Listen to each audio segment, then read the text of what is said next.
చేతలతో నీ ఆలోచనలతో ఎప్పుడైతే ఇబ్బంది పెట్టకుండా ఉంటావో అదే మొట్టమొదటి పుష్పం, అదే అహింసా పుష్పం అని చెప్పింది. మనం ఆ పుష్పాన్ని సమర్పిస్తున్నామా అండి? ఈ పుష్పం సమర్పించడం చాలా తేలికండి, అది ఎవరన్నా పెడతారు, అదే పెద్ద పూజ కాదది. అతను అడిగింది ఇది, అందుకే భగవద్గీత మనకు అర్థం కాదు. భగవద్గీతని వివరించి చెప్పిండు కాబట్టి సద్గురువులు వాడిపోని పుష్పం అడిగిండు. వాడిపోయే పుష్పాలు దేవుడు ఎందుకు అడుగుతాడండి? ఆలోచించండి, కొంచెం డీప్గా వెళ్ళండి. ఆ పుష్పము ఎన్నో జీవులకు ఆహారం, అక్కడ ఉన్న స్థలానికి అందాన్ని అలంకరణిస్తుంది. మీరు మల్లె చెట్టుని చూడండి, గులాబీ చెట్టుని చూడండి, పుష్పాలన్నీ పూయగానే ఎంత అందం వస్తుందండి. ప్రకృతికి అందాన్ని ఇస్తుంది, ఎన్నో జీవులకి ఆహారంగా మారుతుంది. ఎప్పుడైతే ఆ పుష్పం తెంపేస్తున్నావో అక్కడ దాని జీవం పోతుంది, చెట్టు నుంచి దానికి జీవం వస్తుంది. నువ్వు చెట్టుని పువ్వుని వేరు చేసినావు అంటే తల్లిని బిడ్డని వేరు చేసినావు అంటే భగవంతుడు భక్తుడు వేరైంది. భగవంతుడు భక్తుడు ఒకటేనా కాదా? తల్లి బిడ్డ ఒకటేనా కాదా? అలాగే పుష్పము చెట్టు ఒకటే. అందుకని మనము పెట్టే పుష్పాలు వాడిపోవద్దు, అవి నీ హృదయంలో ఉన్నాయి, నాకు అవి కావాలి, అవి అష్ట పుష్పాలు అన్నాడు. నేను ఇప్పటి వరకు చెప్తుంది ఒకటే పుష్పం గురించి, మరి అష్ట పుష్పాలు ఎప్పుడు చెప్పాలా? అష్ట పుష్పాలు అంటే 8 పుష్పాలు అడిగిండు. 8 పుష్పాలు నీ హృదయంలో ఉన్నాయన్నాడు. చూడండి, అహింసా పుష్పం అంటే హింస చెయ్యకుండా ఉండడము నీ హృదయం నుంచే వస్తుందా, ఇంకేం నుంచి అన్న వస్తుందా? కదా. అంటే నీ హృదయంలో ఏముంటుంది? ప్రేమ. ఆ ప్రేమ నుంచి వచ్చేదే అహింసా పుష్పం. అంటే ఎవరిని ఇబ్బంది పెట్టకుండా, ఏ జీవిని హింసించకుండా చక్కగా మనం అమృతాహారాన్ని తీసుకుంటూ ఉండడమే. నువ్వు దేవుని దగ్గర దీపం పెడితే సరిపోదు, అది ఆరిపోతుంది. కానీ ఇక్కడ పెట్టే దీపం ఆరిపోదు. ఈ దీపాన్ని పెట్టాలి, ఆత్మదీపం. ఈ దీపం ఎందుకు పెడతామంటే ఈ దీపంలాగే నీ అంతరంగంలో దీపం వెలిగించుకోమని చెప్పడానికి. మరి ఆంజనేయ స్వామి విగ్రహం ఉందండి, ఎప్పుడు చూసినా కళ్ళు మూసుకొని కనబడతాడు. మీరు బయటకు వెళ్ళి ఫోటో కొనండి, ఎట్లా కనిపిస్తాడు? అసలు కళ్ళు అన్న తెరిచి ఉంటాయా? మనం ఇక్కడ కళ్ళు ఓపెన్ చేసి పెడతాం. ఎప్పుడు కానీ ఆంజనేయ స్వామి కళ్ళు తెరిచి ఉండడు, 3వ కన్నుతో తెరిచి ఉంటాడు ఆయన.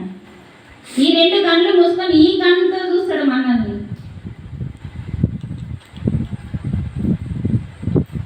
అది ఆంజనేయుల తత్వం. అంటే ప్రతి ఒక్కరిలో ఆంజనేయ స్థితి ఉందండి, దాని పేరే వాయువు. ఈయన ఎవరండి? వాయుపుత్రుడే కదా,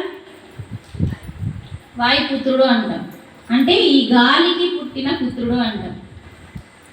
అంటే మనకు వచ్చే గాలి ఏదైతే ఉందో వాయుదేవుడు అంటే వాయుదేవుని పుత్రుడు, శివుని అంశ. వాయుదేవుని చేతుల మీద గల అంజనీదేవి కడుపుకి పంపిస్తాడు, అందుకే వాయుపుత్రుడు అయింది. మరి వాయుపుత్రుడు వాయువే కదా. పంది పిల్ల పంది, కుక్క పిల్ల కుక్క, మనిషి పిల్ల మనిషి కదా. అలాగే వాయుదేవుని పుత్రుడు కూడా వాయువేనా కాదా?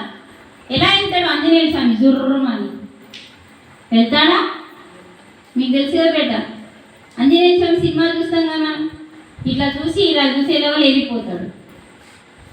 అంటే ఆయన ఒక వాయువు. వాయువు మీ లోపల లేదా? అదే శ్వాస. అంటే మన శ్వాసలో ఎవరున్నారండి? సీతాదేవుణ్ణి రాముణ్ణి కలిపింది ఆంజనేయ స్వామి. సీతాదేవి అంటే శక్తి, అంటే రాముడు అంటే పురుషాత్మ. సీతాదేవి శక్తి ఎక్కడ ఉంటుందంటే మూలాధారంలో ఉంటుంది. మనకి మల విసర్జన స్థలంలో మన యొక్క శక్తి ముడుచుకొని ఉంది, లేస్తలేదు. ఆ శక్తిని లేపడానికి ఆంజనేయ స్వామి వెళ్ళాలి అక్కడికి, అంటే శ్వాస వెళ్ళాలి. అందుకే శ్వాస మీద ధ్యాస పెడితే మన మూలాధారంలో ఉన్న శక్తి మీదికి లేచి సహస్రారంలో ఉన్న మన ఆత్మారాముని దగ్గర కలుసుకుంటాడు. సీతారాముని కలిపేది ఆంజనేయ స్వామి. అంటే సీత మూలాధారంలో ఉంది శక్తి. సీత అంటే వేషం కాదండి, ఒక శక్తి. లక్ష్మి అంటే ఒక శక్తి, పార్వతి అంటే ఒక శక్తి. ఈ మూడు కలిస్తేనే ఆది పరాశక్తి. పోచమ్మ కూడా శక్తి, ఎల్లమ్మ శక్తి, మైషవ శక్తి, మారవ శక్తి, వీళ్ళందరూ కలిసి ఆది పరాశక్తి. ఆ శక్తి మూలాధారంలో ముడుచుకొని ఉంది, లేవట్లేదు, మీరు లేపాలి. అదే ధ్యానము. మన దగ్గర శక్తి లేకనే అండి మన లోపల అన్ని నాడులన్నీ చెడిపోయి మనకి రోగాలు వస్తుంది. మనకు ఉల్లిగడ్డలాగా పొరలు పొరలు ఉంటుందండి మన బాడీ. ఆ పొరలలో ఒక్కొక్క పొరలలో ఒక్కొక్క భాగాలు ఉంటాయి. ఇందులో అన్ని అవయవాలు ఉంటాయి. రెండో పొరలో మనకి అన్ని నాడులు ఉంటాయి. ఆ మొత్తం నాడులు ఎప్పుడెప్పుడైతే నీ శక్తి పోతుందో ఆ శరీరం అంతా కుళ్ళిపోయి కుంచుకపోయినప్పుడు ఈ శరీరం మీద మనకు అన్ని రోగాలు వస్తాయి. అందుకని ధ్యానం అనేది ఏం చేస్తుందంటే ఆ రెండవ శరీరంలో శక్తిని అందిస్తుంది. ఇప్పుడు చెప్పాను కదమ్మా, చెట్టుని పీకేస్తే వేర్లతో సహా పీకేస్తే ప్రాణం పోతుంది కదా. అంటే చెట్ల యొక్క ప్రాణం ఎక్కడుంది? వేర్లలో. మన ప్రాణం ఎక్కడుంది అంటే మన రెండవ శరీరంలో, ప్రాణమయ శరీరంలో ఉంది. అక్కడ ఏముంటాయి అంటే మన వేర్లు ఉంటాయి. ఇది మన చెట్టులాగానే బయటకు కనిపిస్తుంది అంతే. ఆ చెట్టుకి భూమి లోపల వేర్లు ఎలా ఉన్నాయో మనకి కూడా ఈ శరీరం వెనకాల, దీని వెనకాల అంటే ఇటు కాదు, దీని లోపల మనకి కొన్ని వేర్లు ఉన్నాయి. అవే నాడులు. అవి ఏం చేస్తాయంటే నిద్రపోయినప్పుడల్లా నీకు శక్తిని తీసుకుంటాయి, ధ్యానం చేసినప్పుడల్లా శక్తిని తీసుకుంటాయి. అక్కడ శక్తిని తీసుకుంటే ఇక్కడ రోగాలు పోతాయి. చూడండి, అక్కడ వేర్లు మంచిగా ఉంటేనే కదా మా చెట్టు మంచిగా ఉండేది. మెల్లిమెల్లిగా వేర్లన్నీ ఖరాబ్ అయినాయి అనుకో, మెల్లిమెల్లిగా చెట్టు కూడా ఖరాబ్ అయినట్టు మన లోపల కూడా నాడులు ఎప్పుడెప్పుడైతే చెడిపోతాయో, శక్తి లేదో, అందుకే ప్రతి పని చేయడానికి, మాట్లాడాలన్నా, తినాలన్నా, ఉండాలన్నా, పండాలన్నా, ఏమి చేయాలన్నా నీకు కావాల్సింది ఏంటిది? ఎనర్జీ. అంటే శక్తి, శక్తిమాన్. ఆంజనేయ స్వామి దగ్గర ఉంది అదే. శక్తితో ఉంటాడు ఎప్పుడు, ఎందుకంటే ప్రతి క్షణము ఆయన యోగంలో ఉంటాడు కాబట్టి. అందుకనమ్మా ధ్యానం అనేది ఎందుకంటే మనల్ని శుద్ధి చేస్తుంది.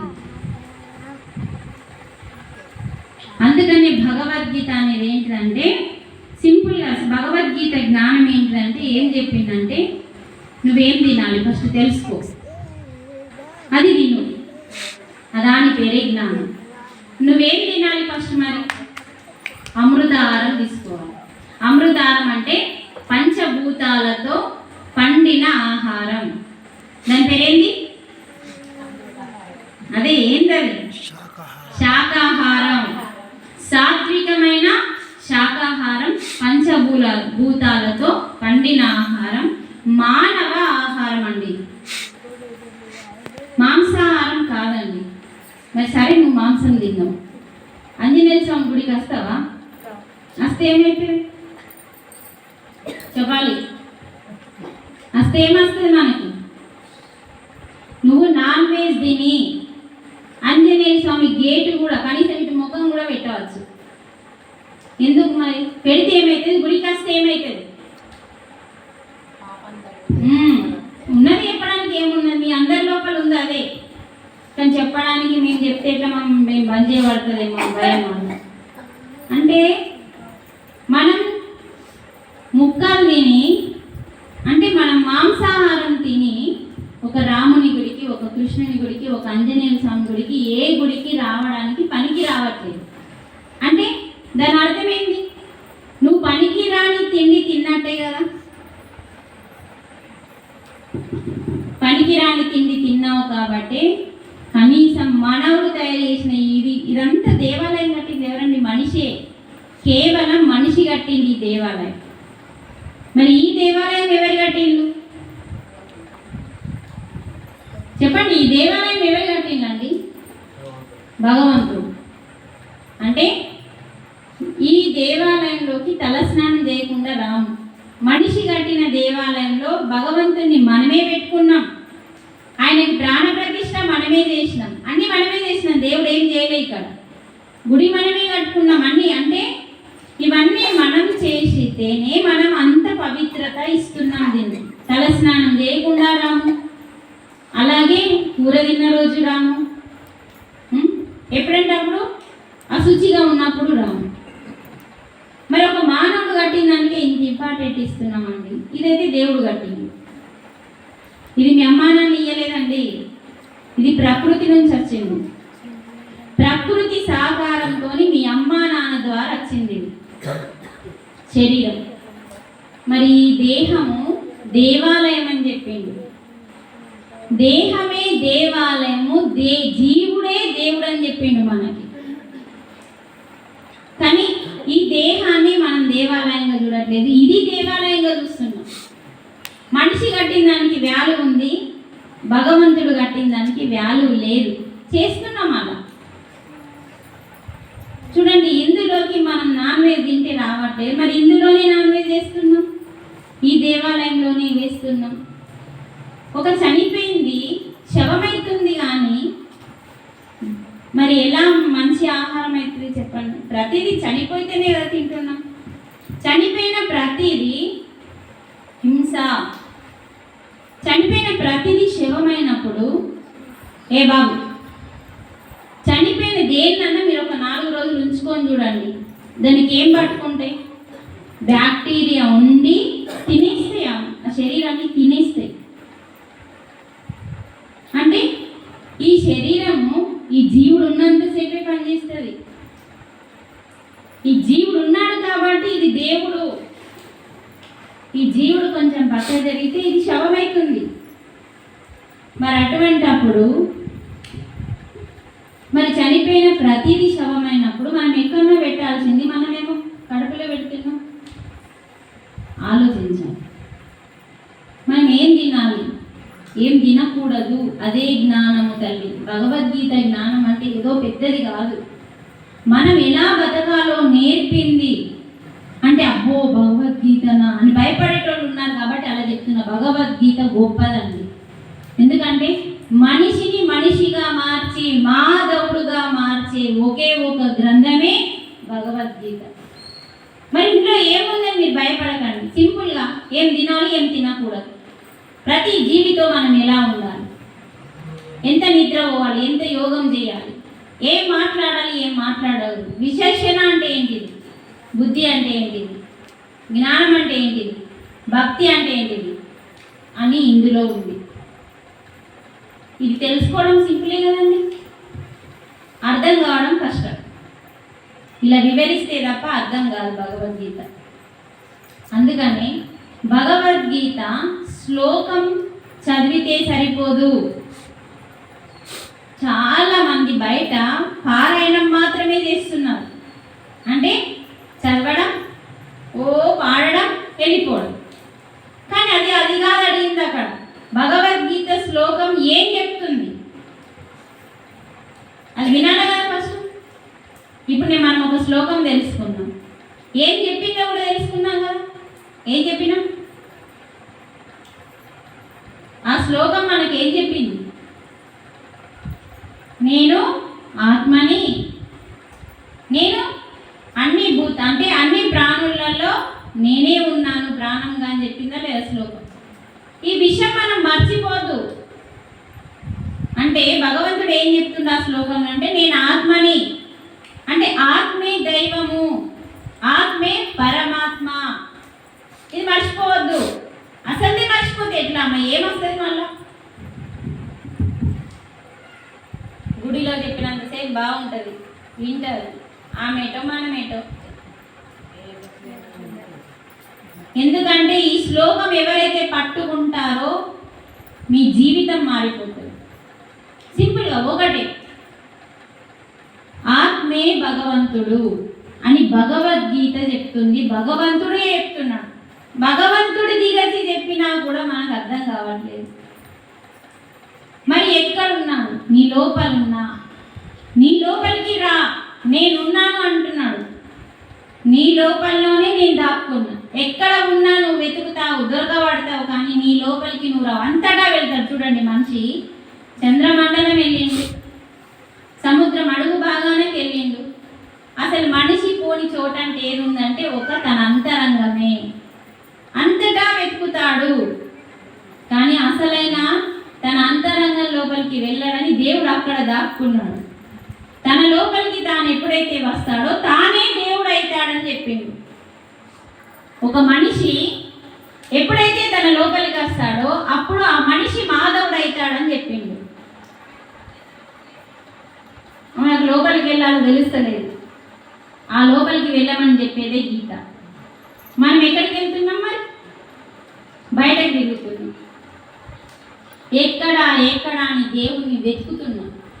నీ అంతరంగంలో ఉండి మీరు ఒక్కసారి గమనించండి. మీరు అబద్ధాలు ఆడాలనుకోండి. ఈరోజు మీరు అబద్ధాలు ఆడిన తర్వాత మీ లోపల నుంచి ఏం మెసేజ్ రాదా?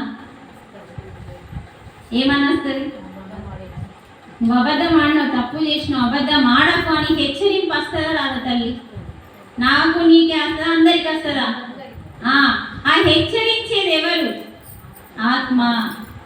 ఆత్మ అంటే పరమాత్మ నీ లోపల ఉండి ఏం చేస్తున్నాడు? బిడ్డ నువ్వు తప్పు చేస్తున్నావు. ఇప్పుడు మీ పిల్లాడు ఉన్నాడమ్మా, వాడేమన్నా తప్పు చేస్తే మీరు హెచ్చరిస్తారా లేదా? 4 బుద్ధి కన్నా మంచి మార్గంలో పెట్టడానికి ప్రయత్నం చేస్తాను.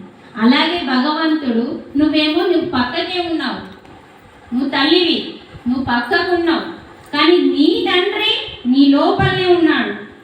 నీ లోపలనే ఉండి నువ్వు తప్పు చేయకుండా ప్రయత్నం చేస్తున్నాడు, కాపాడడానికి హెచ్చరిస్తున్నాడు లోపల. నీకు వినబడతలేదు. ఎందుకంటే నీ మనసు ప్రభావం ఎక్కువ ఉన్నది. నువ్వు తప్పు చేస్తున్నావు, అబద్ధం ఆడకు. నువ్వు వడ్డీ వ్యాపారం మస్తు వడ్డీ ఇస్తున్నావు, మస్తు రేటుకి వడ్డీ ఇస్తున్నావు, అది తప్ప నీకు తెలియదా? కానీ చేస్తున్నాం. అందరూ చేస్తుండ్రు, అందరి కర్మని అంట పెట్టుకుంటుండు, కానీ నువ్వు కూడా కర్మని అంట పెట్టుకుంటుండు. కానీ లోపల ఉన్న నీ మనస్సాక్షి అర్థం చెప్తుంది, నీ అంతరాత్మ అర్థం చెప్తుంది. కానీ నీ మనసు మైలగా ఉంది, ఎరికెళ్ళింటుంది. అందుకని భగవంతుడు ఏం చేస్తున్నాడు అని ప్రశ్నిస్తే మన అంతరంగంలోనే ఉండి మనల్ని తప్పు చేయకుండా హెచ్చరిస్తూ చెబుతూనే ఉంటాడు.